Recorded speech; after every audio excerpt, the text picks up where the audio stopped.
ज़मीन पर आने वाले कौन? आदम अलैहिस्सलाम। देखा किसी ने नहीं, सारे ने मान लिया कि हाँ आदम अलैहिस्सलाम आए थे। उनकी बीवी हजरत हव्वा थी। उनके बाद अंबिया का सिलसिला आया, हजरत शीस अलैहिस्सलाम, हजरत नूह अलैहिस्सलाम, हजरत इदरीस अलैहिस्सलाम, हजरत इब्राहीम, हजरत इस्माइल, हत्ता के पिछले जमाने के बहुत पेचीदा मसले थे जो ला यनहल जिसको कहते हैं, मतलब हल नहीं होने वाले। 550 साल तक यहूदी और ईसाई जंग करते थे। किस बात पे पता है? ईसा अलैहिस्सलाम को यहूदियों ने सूली पर चढ़ा दिया। यह आज भी मशहूर है कि वो सूली पर चढ़ गए। सुनिए, ईसा अलैहिस्सलाम के मुतालिक, ईसा अलैहिस्सलाम को कत्ल करने का नापाक इरादा बनाकर यहूदियों ने एक टीम तैयार की, और जिस दिन वो अपने घर पर मौजूद थे उस वक्त सारे लोगों ने घर का घेराव किया और एक शख्स को अंदर भेजा कि जाके देख कर क्या हो ईसा इब्ने मरियम है या नहीं। तो ईसा इब्ने मरियम को देखने के लिए यहूदी अंदर आया। अल्लाह तबारक व तआला की कुदरत कामिला ये है कि अल्लाह ने उस आए हुए शख्स को ईसा अलैहिस्सलाम की शक्ल दे दी और ईसा अलैहिस्सलाम को आसमानों पर उठा लिया, आसमानों पर उठा लिया। और वो शख्स घर के अंदर था, काफी देर तक वो बाहर नहीं आया। तो यहूदियों ने देखा कि कहाँ चला गया है, अभी तक जो मुआयना करने गया था आया नहीं। तो लोगों ने सोचा कि कुछ गड़बड़ ना हो जाए, तो सब घुस गए अंदर घर में और देखा कि बैठे हुए हैं ईसा इब्ने मरियम। उठाया, पकड़ करके ले आए बाहर। ईसा इब्ने मरियम नहीं थे, उनका ही शख्स था जिसको अल्लाह ने वो शक्ल दे दी थी। उसको ला करके फांसी पर चढ़ा दिया, सूली पर चढ़ा दिया। देखा नहीं, कुछ नहीं। उसके बाद फिर फिक्र में मुब्तला हो गए, हमारा आदमी कहाँ गया है जो अंदर देखने गया था। तो असल बात ये थी कि उसके धड़ का निचला हिस्सा उसका असली वाला ही हिस्सा नजर आ रहा था जो शख्स अंदर गया था। तो कुछ यहूदियों ने कहा ये तो हमारा ही आदमी है। तो लोगों ने फिर इख्तिलाफ ये किया कि अगर ये हमारा आदमी है तो ईसा इब्ने मरियम कहां गए, वो कहां चले गए। तो बाज ने कहा ये देखो ऊपर की शक्ल तो ईसा इब्ने मरियम की ही दिखती है। इस शक की जिंदगी में उनके 550 साल गुजर गए। 550 साल यहूदी ये कहते थे, ईसाई ये कहते थे, यहूदी ये कहते थे, ईसाई ये कहते थे। इन इख्तिलाफात को खत्म करने के लिए अगर कोई जात आई तो मोहम्मदुर रसूलुल्लाह की। मेरे आका सल्लल्लाहु तआला अलैहि वसल्लम जब तशरीफ लाए तो फिर आपने क्या फरमाया? कुरान की आयत उतरी, वमा क़तलूहु वमा सलबूहु वलाकिन शुब्बिह लहुम। अल्लाह ने फरमाया ना उन्होंने ईसा इब्ने मरियम को कत्ल किया है, ना सूली पर चढ़ाया, बल्कि अल्लाह ताला ने उनकी शबाहत, उनकी शक्ल दूसरे को दे दी थी। और अल्लाह ने वलाकिन रफ़अहुल्लाहु इलैहि, अल्लाह ने ईसा इब्ने मरियम को आसमानों पर उठा लिया है। ये अक़दा हल किसी ने किया है तो मेरे मुस्तफ़ा ने। दुनिया भर के ईसाइयों को भी एहसान मानना चाहिए कुरान का जो ऐसी गुत्थी है, क्योंकि ईसा अलैहिस्सलाम के बाद फिर कोई नबी आया नहीं जो बता सके। कौन बताएगा कि क्या हुआ था क्या नहीं। तो हजरत ईसा अलैहिस्सलाम के इस मसले को रसूलुल्लाह ने बयान फरमाया और सारे सहाबा ने उस पर कभी चूचिरा किया, सब ने मिनवान तस्लीम किया। बहुत सारे ईसाइयत से ईमान लाए हुए भी, यहूदियत से ईमान लाए हुए भी सहाबा मौजूद हैं। सबों ने मेरे आका की बात पर, फरमान पर यकीन कर लिया। आज इस बात की जरूरत है। अब मैं तस्दीक के बाद जो दूसरा स्टेप आता है उससे मैं कहता हूं ये भी जरूरी नहीं कि आपने मान लिया कि मेरे नबी हक पर हैं, मेरे नबी का हर फरमान हक है, अल्लाह के रसूल जो फरमा दे वो 100% सारी चीजें सच हैं। मान लेने का मतलब भी नहीं है।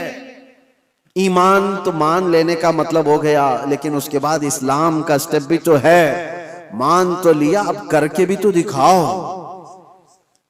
माना है तुमने दिल से और उसके बाद अब अमल करके दिखाओ। ये दो हिस्से हैं, ईमान है और इस्लाम है।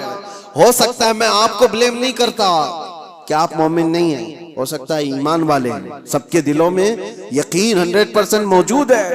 और अगर वो यकीन है तो फिर जाहिर क्यों नहीं है, दिखता क्यों नहीं है।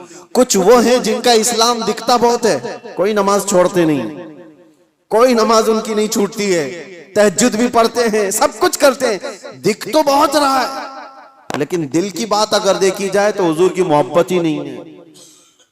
तो यहां ईमान ही नहीं, इस्लाम दिख रहा है। और कुछ वो हैं जिनका ईमान तो है दिल के अंदर, मेरे नबी की मोहब्बत भी है, लेकिन अमल नहीं दिखता। इस्लाम पर नहीं आते। जब ये दोनों चीजें कंप्लीट हो जाएं तो तुम्हारा दीन मुकम्मल है, वरना मेरे अजीजों इसी में रह जाएंगे।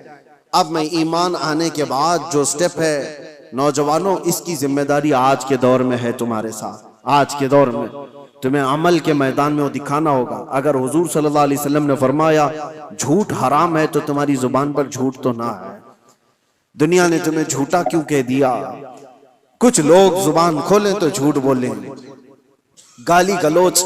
हुजूर पाक सल्लल्लाहु तआला अलैहि वसल्लम ने फरमाया फासिक की अलामत है, ये फिस्क है। और हर बात पर गाली देने वाला बात करने पर उसका नूरे ईमान खत्म होने लगता है, उसका नूरे ईमान मुरझाने लगता है। तो ये जुबान के जरिए से तो तुम्हें साबित करना होगा ईमान है तो मेरी जुबान भी साफ है, और तुम्हारा ईमान तुम्हारी आंखों से भी नजर आएगा। जब चलो तो तुम्हारी आंखें अगर नीची हैं, तुम बेहयाई को नहीं देखते, तुम अनजान औरतों की इज्जतों को तार तार नहीं करते, तो तुम्हारा ईमान तुम्हें अमल करा रहा है, तुम्हारा ईमान तुम्हें अमल भी करा रहा है। इसीलिए इकबाल की इस बात पर मैं गुफ्तगू खत्म करता हूं। इकबाल ने क्या कहा, बहुत अच्छी बात है। खिरद ने कह दिया ला इलाह तो क्या हासिल। खिरद किसको कहते हैं?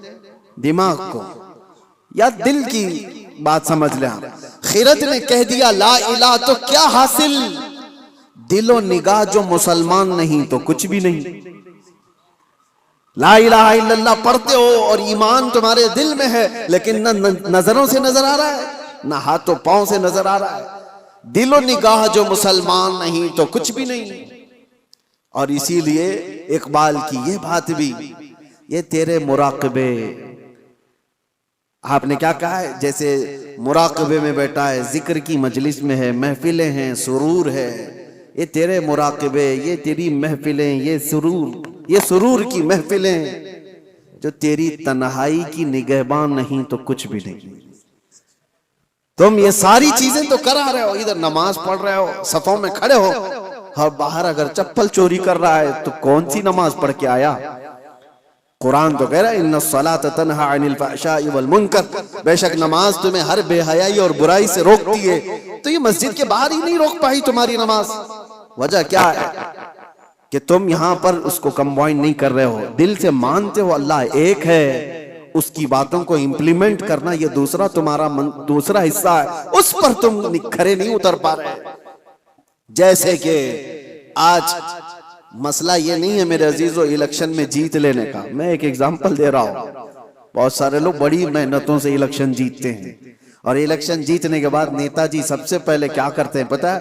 ओथ लेते हैं, शपथ लेते हैं सबके सामने, मैं ये करूंगा, मैं ये करूंगा, मैं वो करूंगा, जिसकी भी उन्हें ओथ लेनी है।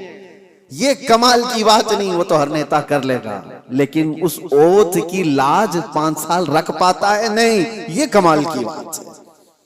वो जो उसने हलफ उठाया, वो जो कसम उठाया, उसकी लाज रखता है। जो जो कहा है वो 5 साल करके दिखाता है, तब तो फिर उसने अपनी कसम की लाज रखी।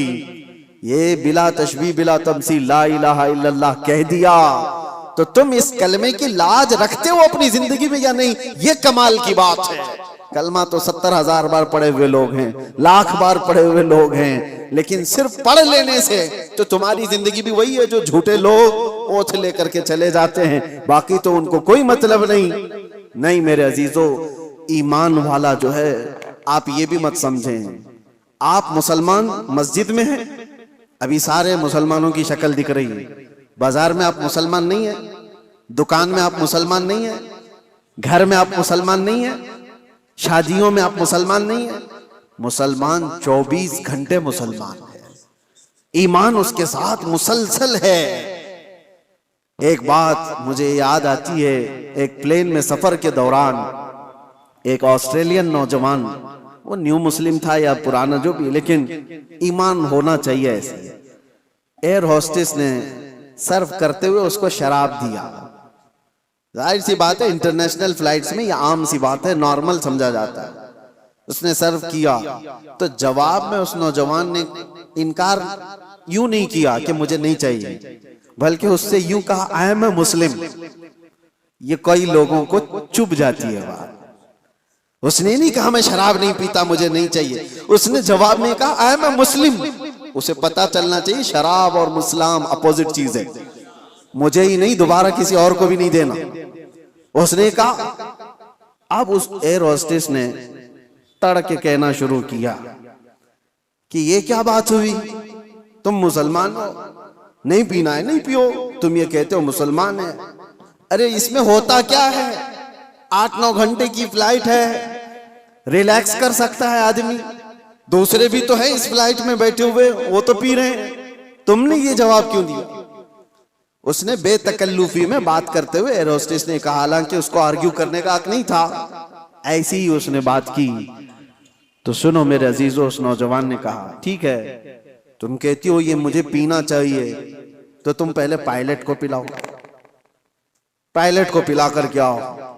तो उसने कहा पीता होगा जब लैंड हो जाएगी, जब वो अपने स्टेशन पर होगा, अभी तो वो ड्यूटी पे है, ऑन ड्यूटी ड्रिंक अलाउड नहीं है। उस नौजवान ने कहा मैं मुसलमान 24 घंटे ड्यूटी पर हूं, मैं अपनी लाइफ के हर हिस्से में मेरे मुस्तफा करीम सल्लल्लाहु अलैहि वसल्लम का वफादार हूं। यही बात तो है कि हजरत अब्दुल्ला बिन हुज़ाफा एक सहाबी हैं, उनसे एक रूमी बादशाह ने कहा था ऐसा नौजवान मुझे चाहिए, इतना ट्रेन, इतना यकीन वाला, इतना पावरफुल। बादशाह, रूमी बादशाह ने हजरत अब्दुल्ला बिन हुज़ाफा से ये कहा तू आजा मेरे पास, तुझे मैं वजीर बना लूंगा, और अगर नहीं तो आधी सल्तनत दे दूंगा, तू आजा मेरे पास, ऐसा मुझे एक नौजवान चाहिए। अब्दुल्ला बिन हुज़ाफा ने क्या कहा था जानते हो? कहा बादशाह सुन, तू आधी सल्तनत नहीं, तेरी पूरी सल्तनत, उसके बाद और एक सल्तनत, उसके बाद और एक सल्तनत पूरी मुझे दे दे, पलक झपकने के बराबर भी मैं मेरे नबी से बेवफाई नहीं कर सकता, उनके फरमान के खिलाफ नहीं जा सकता, दीन छोड़ना तो दूर की बात, उनसे एक पलक झपकने के बराबर भी बेवफाई नहीं कर सकता। यह है ईमान। अल्लाह हमें ऐसा ईमान अता फरमाए। व आखिर दावाना अनिल हम्दुलिल्लाहि रब्बिल आलमीन। अस्सलामु अलैकुम।